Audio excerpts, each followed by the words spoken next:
Bonjour, c'est Anne. Aujourd'hui, je voudrais vous montrer un truc, toujours donc dans la série Bien vendre sur Etsy ou Mieux vendre sur Etsy. Ça vaut la peine, alors il ne faut pas non plus être complètement obnubilé par les stats, mais ça vaut la peine des fois d'aller étudier vos statistiques pour bien optimiser vos fiches produits. Donc là, je suis dans ma boutique French Vintage Prints, donc dans ma boutique d'illustration. Et puis j'ai ce poster en fait qui est fait à partir d'une illustration de ballon dirigeable. Donc là, je suis restée en anglais parce que j'ai regardé les stats en anglais. Et puis j'ai vu aujourd'hui que ce poster avait eu d'un seul coup un pic de vue, de visite. Alors il n'y a pas encore de vente dessus, mais un pic de visite dans les derniers jours ici. Et du coup, je me suis dit, tiens, c'est bizarre d'où ça vient. Et donc, je suis allée regarder mes stats. Alors, les stats Etsy, en ce moment, elles ont beaucoup de bugs. Donc, ce qui m'intéressait là dans mes stats, c'est surtout les termes de recherche utilisés. Alors, ils me disent une seule visite.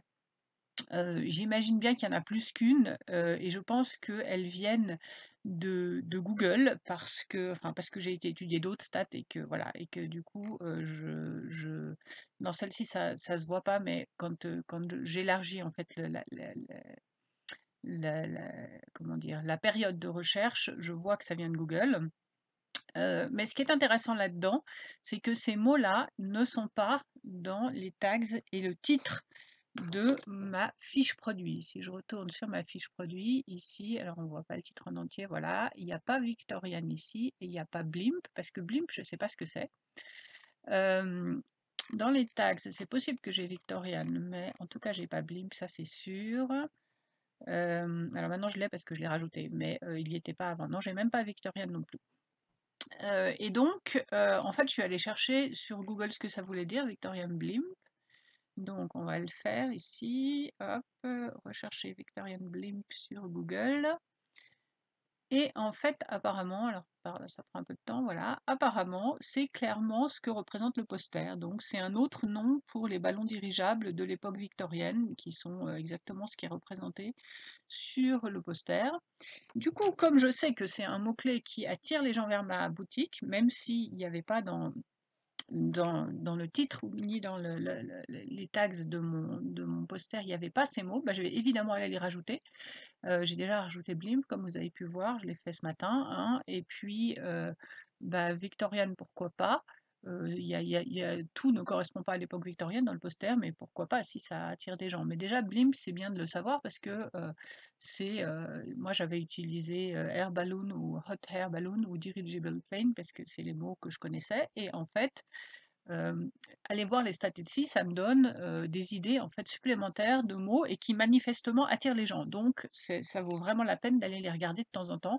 Là, je l'ai fait spécifiquement sur ce produit-là parce qu'il n'a pas eu de vente jusqu'à maintenant. Et ça fait pas très longtemps qu'il est en ligne, hein. Et évidemment, j'irai pas changer quelque chose si c'est un produit qui a beaucoup de ventes, on est bien d'accord. L'autre chose qui est intéressante là-dedans, c'est que je vous en ai déjà un peu parlé, mais la manière dont Etsy, dont les moteurs de recherche, Etsy et Google d'ailleurs, proposent les résultats de recherche est en train de changer dramatiquement. C'est plus uniquement basé sur littéralement les mots, mais aussi sur une interprétation des mots. Et là, c'est un bon exemple parce que effectivement, Victorian Blimp, c'est pas dans mes mots-clés. Par contre, Blimp, ça veut dire dirigeable. Et du coup, les gens ont été redirigés, moi, sans mauvais jeu de mots, vers ma fiche produit et ça correspond. D'accord? Donc, c'est intéressant de réfléchir à ça quand on rédige une fiche produit, de mettre le plus possible de synonymes, mais de savoir aussi qu'il y a une partie qui va vous échapper parce qu'il y a une partie qui est faite par les moteurs de recherche et tout ce qu'on peut espérer, c'est que, bah, ils se trompent pas. Alors là, en l'occurrence, ils sont assez justes, donc on peut espérer que ça va ramener un trafic qui est intéressant, même si c'est pas uniquement, victorien, dans mon sur le poster. Mais voilà, c'est donc les statistiques, même si alors elles sont partiellement fausses parce que s'il me dit qu'il y a eu qu'une seule visite et moi je sais que si on voit ici, il y en a eu 264 et je sais que ça je suis à peu près sûre que ça correspond majoritairement à ce mot-clé-là, d'un seul coup que Google s'est mis à montrer en fait ce listing pour ce type de recherche-là, via Etsy bien sûr, ça veut dire que il y en a plus qu'une, bien sûr, il y en a plus qu'une. Donc voilà, il faut prendre les statistiques Etsy avec des pincettes, mais il y a quand même des choses utiles dedans, parce que voilà, elles ont des bugs tout le temps, mais il y a quand même des choses utiles dedans, et ça, c'en est une, par exemple, c'est vraiment d'avoir une nouvelle idée de mots-clés. D'accord?